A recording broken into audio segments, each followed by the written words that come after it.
There are so many new exciting exercises and new workout routines that you might want to try, and so you're confused. Should you stay consistent with your workout plan, or would it be more beneficial to rotate some more exercises? Let's talk more about that. First, we need to clear some things up. There's a few reasons we want to rotate exercises. One of the reasons is for injury prevention. If you keep doing the same movement patterns week in, week out, lifting in that same plane of motion consistently for long enough, the risk of injury goes through the roof. So by rotating those exercises, it prevents injury and it allows you to keep training, to keep making progress in the gym without that risk of injury. Another reason to rotate your exercises is so that you can keep making more progress. If you keep lifting the same weights, the same exercises all the time and don't change those exercises, your body will just get used to that same stimulus. Your body is amazing at adapting to a new environment. So if you're just doing the same workout Monday, Wednesday and Friday, your body knows exactly what's required of it. Your body won't grow because it has no reason to grow. When your muscles grow, it's because you're placing that muscle under stress, you're stimulating that muscle, and because your body is not used to that, you're signaling to the muscle that more is required of it, and so it has to grow. In the fitness space, a lot of you have probably heard of the term muscle confusion, and that is really what this concept is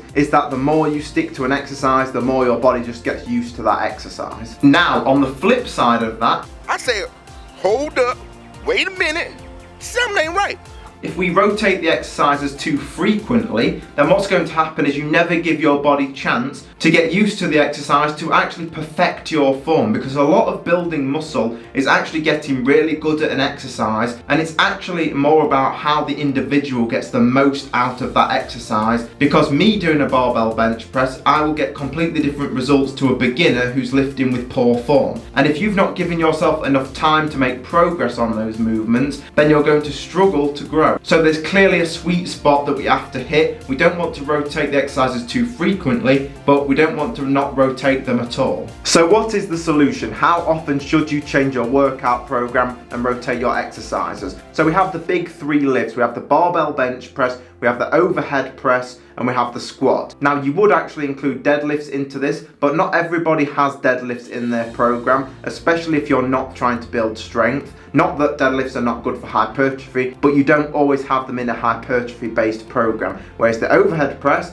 the barbell bench press and the squat are always exercises in a program that's focused on building muscle. So what I recommend you do is don't change those exercises. It's very, very rare that you will change those three exercises. Yes, you might do a dumbbell bench press instead of a barbell bench press, or you might do a military overhead press instead of a dumbbell overhead press, or you may do a barbell front squat instead of a barbell back squat. So you're still performing the same exercises, but you may change them a little. Now, when it comes to your biceps and triceps, smaller isolation exercises, that's when you can start to mess around and change things around. What I recommend you do is anywhere between 6 and 12 weeks. So make sure you stick to a workout, do not change anything for a minimum of 6 weeks. That should go all the way up to 12 weeks. So that depends on what your body needs. Any advanced lifter that's built their body to a high level will tell you a lot of what they did was boring and actually they just kept the same exercises. It's only in this modern fitness space where we change the programs every 4 weeks, because that keeps the client paying you more money. If you change your exercises every 4 weeks, that keeps that person paying because it's new and exciting. So here's what I would do.